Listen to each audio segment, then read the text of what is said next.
Thank you for the invitation. It's been wonderful being in Lisbon and enjoying your beautiful city and your beautiful weather. What I wanted to do today is give you an overview. I think today is going to be the day for compact objects and dark stars. So I'm going to give you a simple overview and probably identify a handful of observables that might connect neutron stars to dark matter.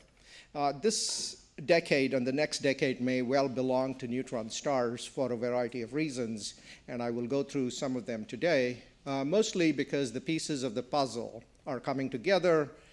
We've thought about neutron stars as laboratories for 5 or 6 decades, but we didn't quite have the data to really get to where we wanted to, and now we are getting there largely thanks to gravitational wave astronomy. But also advances in nuclear physics, in particle physics, in computational astrophysics. All of these are going to be essential if we want to interpret observations of neutron stars and translate them into discoveries, especially relating to dark matter. So neutron stars address some big questions, and most significantly, they address questions relating to the states of matter at very high density. And that's my day job. Most of the time I think about how to use neutron stars to learn about QCD. But in the last decade, pioneered by efforts by people here, we've come to appreciate that neutron stars also provide information about dark matter, and that will be the focus of this talk. But I'm sure we'll hear about how neutron stars and their mergers can give us information about other things like origin of cosmic explosions, supernovae, neutron star mergers, kilonovae, et cetera, the synthesis of heavy elements in these explosive phenomena involving either 1 or 2 neutron stars. But the bottom line is if we can measure and interpret neutron star properties, it is going to give us access to physics that is well beyond what can be accessed in the laboratory. So, since a majority of you, I guess, work on topics other than neutron star interiors, I thought I'd spend a few minutes telling you that neutron stars are, on the one hand, complicated, but I will still make the case that they are simple enough to provide us with information. What we know about neutron stars is that we think typical neutron stars 1.4 solar masses, their typical radius is between 10 and 14 kilometers. The outer regions of the neutron star looks very much like what we have here on Earth. It's a crust made of nuclei and relativistic electrons. The inner crust is already quite exotic, and we have both theoretical and observational evidence for this state of matter to be interesting. It is both a solid and a superfluid. And the bulk of the neutron star contains matter which is largely neutrons. It's got a few percent of protons, relativistic electrons, and muons. And this phase of matter is what dominates the neutron star radius and other properties like the tidal deformability. The inner regions of the neutron star, called the inner core, is where we expect new degrees of freedom to emerge, and we know very little about it. But despite our lack of knowledge of what's inside here, there are things about the neutron star we can say robustly. The other thing to notice about this figure is that the low temperature phases of neutron stars are actually very interesting. They probe superfluidity, they probe superconductivity. In the case of QCD, they probe the transition from confined to deconfined states. So there's a lot of really interesting QCD physics to be learned by observing neutron stars, particularly with relation to its interior. And the oldest observable is the connection between the equation of state of a neutron star and the mass-radius relation. So this is the holy grail of neutron star science. If you measure a bunch of masses and radii, you can know what the equation of state of very high-density matter is, because if you specify the pressure as a function of energy density, which is what we call the equation of state, and then put your faith in general relativity, then it uniquely predicts the mass-radius curve. So if you measure the mass-radius curve, you can infer what's going on inside the neutron star with respect to the properties of matter. So each of these curves maps onto a curve on the right-hand side. So every equation of state produces a unique mass-radius curve. And what we know about this equation of state is at low densities we can do calculations. This is the crust of the neutron star. And then even in the core of the neutron star, there are regions of the core, which I call the outer core, where we can calculate. And I'll briefly mention why we can calculate reliably in this region. And there are these regions in the inner core where we have very interesting theories, and we can speculate about what's happening in those regions. Fortunately for us, at least some of the properties of neutron stars depend largely on the outer core of the neutron star, where we can do reasonable calculations, where we can estimate errors. And other quantities, like the maximum mass of the neutron star, on the other hand, depend very much on these phases of matter that we don't have first principles control over. What has happened in the last 10 years is that we've developed a way of estimating errors for the calculations of the equation of state based on ideas from effective field theory, in particular chiral effective field theory. So basically, we used to have nuclear Hamiltonians that described interactions between nucleons in terms of models, and now these models are better organized. In principle, the Hamiltonian is organized as an expansion of momentum over a breakdown scale. Typically, we think this breakdown scale corresponds to a density of about twice nuclear density. The corresponding momentum would be of order 500 MeV.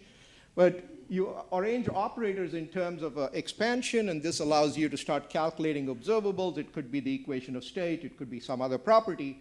And as you go to higher orders, if you find that the errors decrease, then you have control over the calculation. And there's been many such calculations in the last 10 years, pioneered by Achim Schwenk at Darmstadt, Joe Carlson, and others in the US. The bottom line is, when it comes to the outer core of the neutron star, we have the tools to calculate the equation of state and say something about the neutron star structure. The state of the art when it comes to calculating these equations of state to describe the outer neutron star is described here. You can see that as a function of baryon density, we can calculate the pressure order by order in this effective field theory. And our current estimates for the error at nuclear density, so this is the density inside a nucleus, this is twice the density inside a typical nucleus, the errors begin to grow very rapidly, and we think optimistically we can extend these theories up to twice nuclear density. And what does all of this mean for neutron stars and dark matter? What it means is that now we can predict the equation of state necessary for high density matter rather reliably using these calculations at low density, which is up to twice nuclear density, and then using very general principles at higher density. So what we can do is we can start assigning these errors for the equation of state up to twice nuclear density, and then ask very generally, what is the upper bound on the pressure at higher densities where we cannot do calculations? So we know that causal matter must have a speed of sound that's smaller than the speed of light, which means that if I know what the pressure is at twice nuclear density, the highest pressure I can achieve at higher densities has to be below this line. So this is a very general constraint that tells you that you can do calculations there, but it still provides a robust constraint at how large the pressure can be. We also observe neutron stars with masses of at least 2 solar masses. So what that means is there's a minimum pressure required to support a 2 solar mass neutron star. So together, causality and observations of 2 solar mass neutron stars provide bounds on this uncertain region at high density, despite our inability to do calculations. And all of that means that we can go back and ask, given our current state of knowledge, where should neutron stars lie in the mass radius diagram? And this is the result of such a calculation. So given what we know today, observations of 2 solar mass neutron stars and calculations up to twice nuclear density, the lower bound on the neutron star radius for any mass is shown by this curve, and this is the 1 sigma and the 2 sigma predictions. And the upper bound on the radius of a neutron star is shown by these curves. So if you find objects that don't fit inside here, then you're basically challenging our understanding of QCD and our understanding of nuclear matter, and it's very likely going to implicate new physics. And the observations that we have to date are actually confirming that these predictions are on the right track, that we seem to be finding neutron stars either gravitationally or through X-ray observations that confirm our expectations that neutron stars must be between 10 and 12.5 kilometers. So these are all various measurements. These are the measurements from the NICER satellite. All three of these are electromagnetic observations, requires interpretation of complicated X-ray data. On the other hand, the gravitational wave tidal deformability, which I'll talk about a little bit more, is really a much more robust measurement of what the neutron star radius is, because it doesn't depend on the details of how we interpret the electromagnetic observations, which is required for observations of NICER, for example. So let's talk about an observable that is accessible to gravitational wave astronomy, which is robust. We know it really probes the neutron star properties, and that's the tidal deformability. A bound on the radius of a neutron star also translates to a bound on the tidal deformability, because they're very strongly correlated. In fact, the tidal deformability goes as the radius to the 7th power. So it's a very sensitive observable of how big neutron stars are. And these bounds that I showed you earlier are shown here, the upper bound for a 1.4 solar mass neutron star and the lower bound. And what's really fascinating is in the 2030s, next generation instruments like Cosmic Explorer or Einstein Telescope will map out the entire compact object population in the universe. And that's simply staggering, which means that we can start doing large statistics with compact object masses, and hopefully some of them will be close enough to measure the tidal deformability. So if you observe of order tens or even 100,000 events per year, you can do serious statistics with these objects, and I think that's going to open up avenues for discovery. So it's very likely that the first thing we're going to discover when we see a whole bunch of neutron stars measure their masses and tidal deformabilities is that we are going to further constrain the range of tidal deformabilities as a function of mass that neutron stars can possess. And once we know this, we have a standard candle or a standard siren where we know what a neutron star is supposed to be like. And anything that doesn't fit in there, for example, black holes with neutron star masses, could be odd objects such as compact objects that are in the neutron star mass range but have tidal deformabilities that are very large. These are going to be breakthrough discoveries. Somebody who is running these instruments is going to buy a ticket to Stockholm and collect their prize. But the question is, what does it mean for dark matter physics? How do we get from neutron stars to these other compact objects? Because if you find objects in this mass range, which is supposed to belong to neutron stars, then it's going to implicate neutron stars in the mechanism that produces these compact objects. So I'm going to spend a little bit of time just talking to you about how do you go from a neutron star to a black hole, because if you find objects in this mass range, it must have had a neutron star somewhere in its history. As you will hear for sure later today, neutron stars are good places to look for dark matter. On the one hand, you can accrete matter from the neighborhood. We know there's a dark matter density of order 1 GeV per centimeter cube.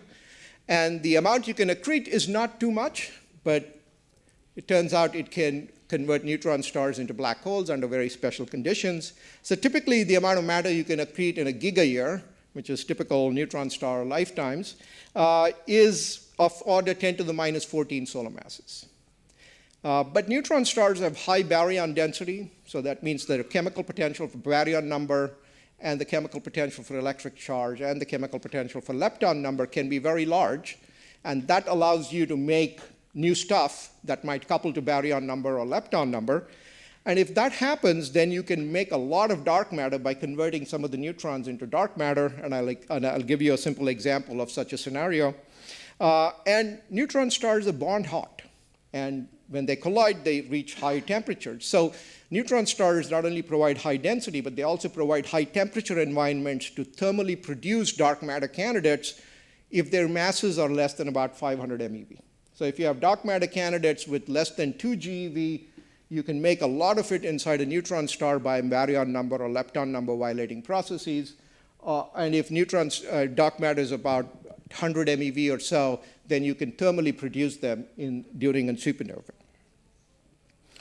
So the oldest idea goes back to 1989, where it was realized that you can turn neutron stars into black holes by just accumulating non-interacting weakly or weakly interacting bosonic matter, because the maximum mass of a boson cloud, which is not interacting, is really negligible. Even 10 to the minus 14 solar masses of bosons inside the neutron star core is adequate to trigger the formation of a black hole. And many people, including Chris here, started thinking about this decades ago, and they realized that just the very existence of neutron stars puts bounds on such objects. And it might be that neutron stars are slowly transforming into black holes on timescales that we don't fully understand, because the set of processes involved are fairly complex. Now, the conversion of a neutron star into a black hole, we think, can happen if the black hole mass is between if the boson mass is between 1 and 10 to the 6 GeV. And in this case, the time scale typically is dominated by how long it takes to accrete all the matter onto the neutron star. But thermalization is an important process that is required to produce the black hole in the center. Typically, thermalization is slow in cases where you have superfluidity or some exotic phase of matter. So in some rare cases, you may have thermalization as a relevant time scale. You could have black hole evaporation also as a relevant mechanism. So what we know currently is in these exotic scenarios of making black holes from neutron stars, there are several processes involved, and from going from a neutron star to a black hole. And some of these processes we understand very well, and some others, there are open questions that we'd like to address. Another way to make a black hole from a neutron star is to not use accretion, but instead convert some of the neutrons into dark matter particles just through these very rare baryon number violating processes.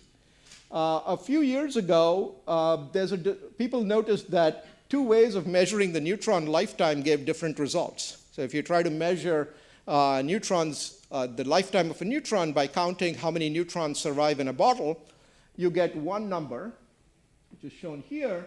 And if you look at neutrons in a beam and and count the number of neutrons that are decaying by looking at the protons in your detector, you get a different number. And the difference between these two numbers led particle theorists to postulate the existence of a dark decay of a neutron. So where a neutron decays into a dark matter particle, and if the branching ratio for that decay is of order 10 to the minus 2, then you would explain this discrepancy.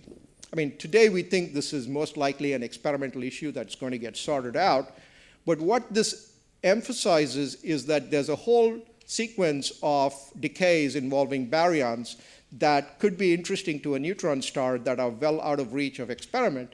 Because, for example, if you consider a simple model in which this dark baryon mixes with the hadron, with a neutron, for example, the explanation of this experimental anomaly would require a small mixing angle of 10 to the minus 9.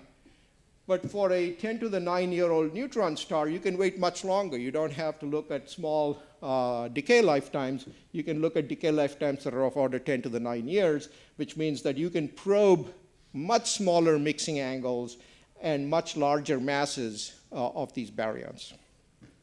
So ultimately, of course, what happens is that you convert a whole bunch of these neutrons into these exotic particles. And these neutrons already were playing a critical role in holding up the neutron star. And now when you lose these neutrons, unless dark matter is also strongly interacting, it can't hold up a neutron star. So it's basically going to collapse to make a black hole. So it's a very simple idea that says if you start with neutron stars, even with very large pressures, once you start making these dark matter particles, the maximum mass drops. And the process by which you go from the neutron star to this black hole configuration will take time. That depends on the baryon number violating process. And that also sets up new time scales for going from neutron stars to black holes. Now, you can ask yourself, if I had a lot of data, can I measure the time scale associated with converting a neutron star into a black hole? And in the ideal scenario, the answer is maybe yes. The way you would do it is if the time scale for measuring, for converting a neutron star into a black hole was comparable to the time scale for coalescence, the time scale it takes for two neutron stars to actually merge, then you can start asking what is the population of neutron stars and black holes in this neutron star mass range. And if the time scale is between, say, 0.1 and 10 gigayears, the population of black holes and population of neutron star mergers should change according to this. What this implies is that in these cases, this is work which was largely done by Divya Singh and Satya Prakash at Penn State. What this implies is that if you have a population of black holes and neutron stars in the neutron star mass range, and you know what their distributions are, then you can start asking, given a large amount of data, say what you could do with next generation gravitational wave detectors, Voyager or A+, you can distinguish these different populations. And as a consequence, you can see that if you have a test case where you have a time scale conversion time of 1 gigayear that was put into simulations, you can ask, given the data, can I recover this 1 gigayear? And the answer is yes. With these new instruments, you put in a conversion time of 1 gigayear, and what you find is that on a 5-year time scale, these different instruments will give you an inference on this conversion time. I am going slower than I had anticipated, so I'm going to have to speed up a little bit. You can ask, what if you don't make black holes? What if dark matter is like QCD? What if dark matter has its own strong interactions? In that case, you're not going to convert neutron stars into black holes. You're going to convert neutron stars into some other exotic compact object. And we should think about what QCD has taught us about strongly interacting matter. And what we know is that QCD is a confining theory, and any confining theory typically will make an equation of state that looks like this, where the zero pressure point is going to be related to the QCD scale or the confining scale. So a typical equation of state that we should expect for dark matter, if it is QCD-like, looks something like this, where the pressure goes to 0 at a finite energy density, and then it approaches a very stiff equation of state with a speed of light, with a speed of sound that's about 1/3 the speed of light. And once you entertain this possibility, then you can make a lot of different kinds of objects by appealing to this strongly interacting phase of dark matter. So you could have dark matter in the core of a neutron star, and detecting that will be challenging, but there are some ideas out there for how you would go about detecting small dark cores inside the neutron star. You could also have neutron stars that have a halo of dark matter, where the dark matter is very strongly interacting and repulsive, so it extends beyond the neutron star. You could have objects that contain both a core and a halo, and on and on. So you open up a whole new avenue of making compact objects. But the bottom line is we don't know how to make compact objects which will merge at 100 Hz frequencies, like in the LIGO band, with masses less than 0.1 solar mass. And we don't know how to make objects with tidal deformabilities greater than 600 using QCD. So these are going to be smoking gun signatures of new physics if we discover any of these compact objects. So here's an example of a neutron star with a bosonic dark halo, where the bosons are interacting with each other with some repulsive force. And you can see that in this case, the neutron star has a typical radius of about 11.5 kilometers, but this dark halo can extend to tens of kilometers beyond it. And you will be able to tell the existence of these dark halos through their gravitational effects, mostly through their effect on the tidal deformation. Some of it may be dynamically ejected during a merger. So there are experimentally ways to find these dark halos. For example, we know from GW1708 that the tidal deformability of whatever these compact objects are had to be less than 800.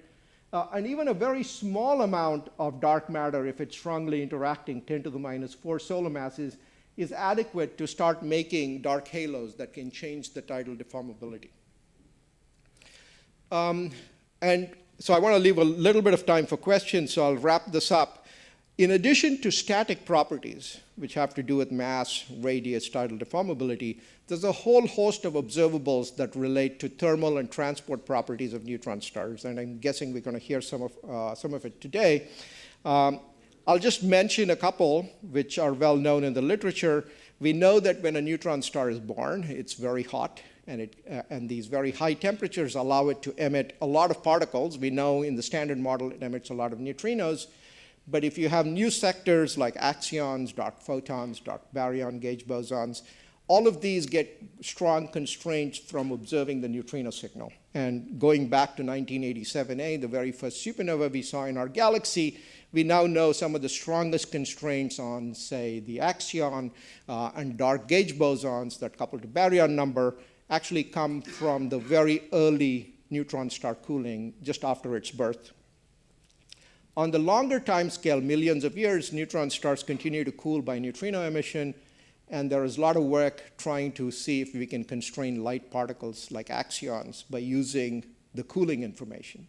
Any new cooling agent inside a neutron star will change the cooling history and the cooling curves, and that's usually provides strong constraints on axion properties. I think there was just a recent paper a couple of years ago which indicated that the strongest constraint you can get on the QCD axion comes from neutron star cooling off a sample of neutron stars.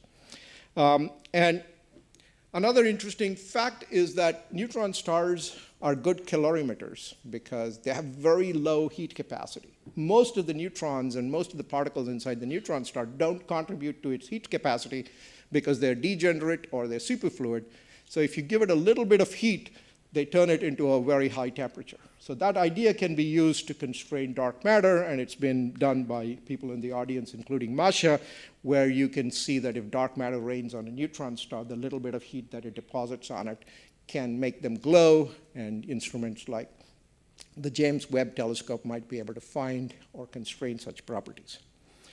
Okay, so in conclusion, neutron stars are good places to find dark matter. They trap it, they accrete it, they can produce it. Neutron stars, the structure of neutron stars, I think, have good reasons to believe there are strong bounds on how big they can be from the standard picture. So any deviation from it will be smoking gun signatures for new states of matter or for dark matter. And the current gravitational wave detectors are just giving us a peek of what's possible. The next generation are going to allow us to do large statistics. Looking for needles in a haystack will become a reality when you have Einstein telescope and cosmic explorer. I didn't have much time to tell you about thermal and transport properties, but I hope you'll hear about it during the day today as ways of also using neutron stars to constrain dark matter. Thank you very much.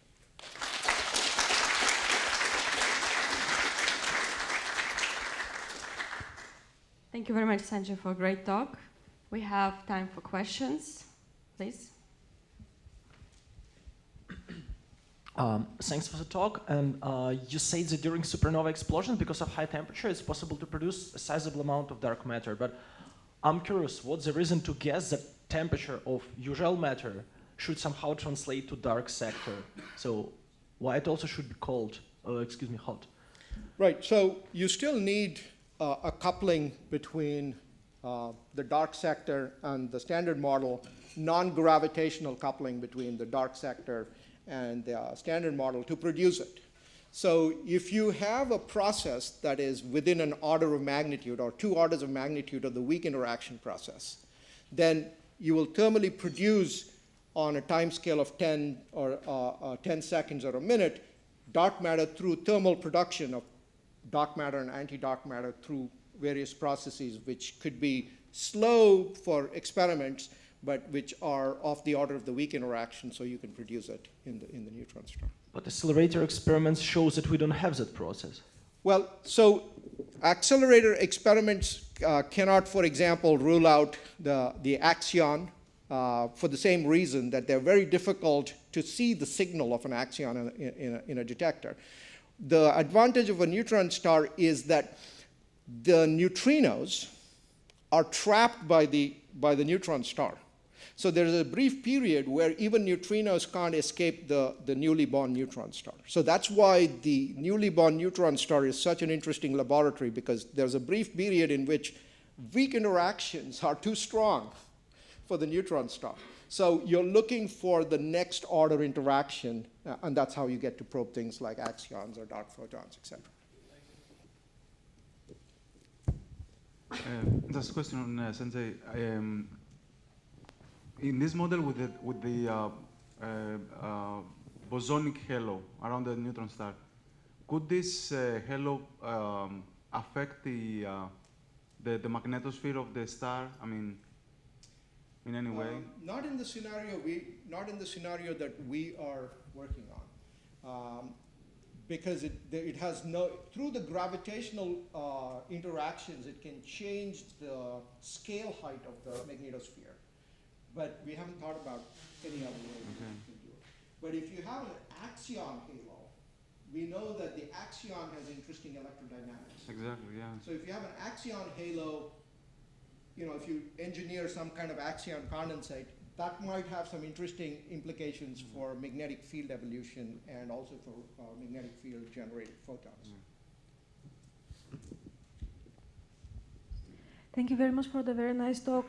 So I wanted to ask you about the tidal deformabilities coming from the mergers and the constraints on the models. So one of the plots you have shown was about the constraints on the neutron star plus bosonic matter inside it.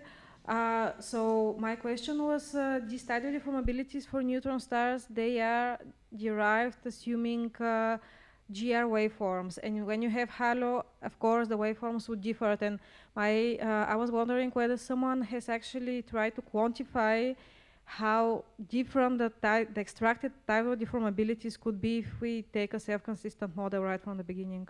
Yeah, that's a really good question. I think I'm not aware of anybody who's actually done that simulation. My suspicion is that the actual dynamics is... I'm sorry. I don't think anybody's actually done the simulation of large halos around neutron stars. At least I'm not aware of it.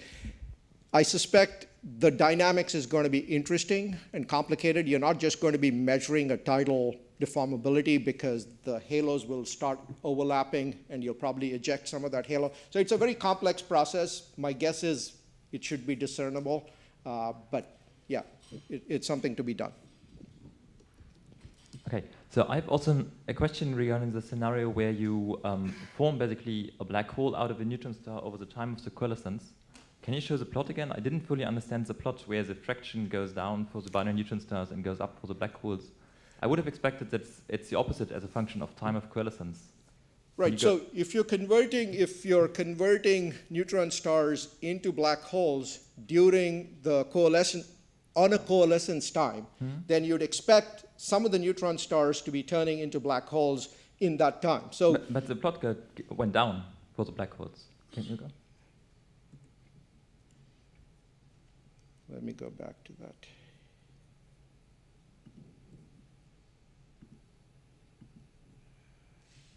Where is that? There.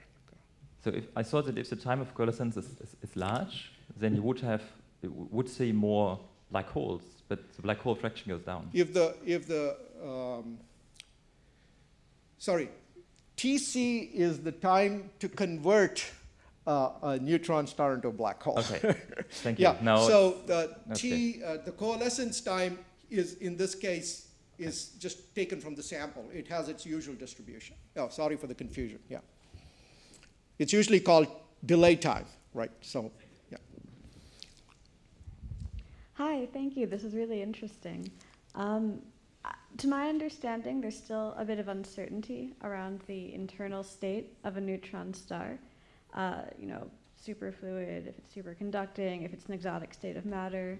How much do these processes, like capture or forming a black hole or creating dark matter, depend on understanding that internal state? That's a really interesting question. So, thermalization of dark matter inside the neutron star occurs in the last 100 meters of the neutron star.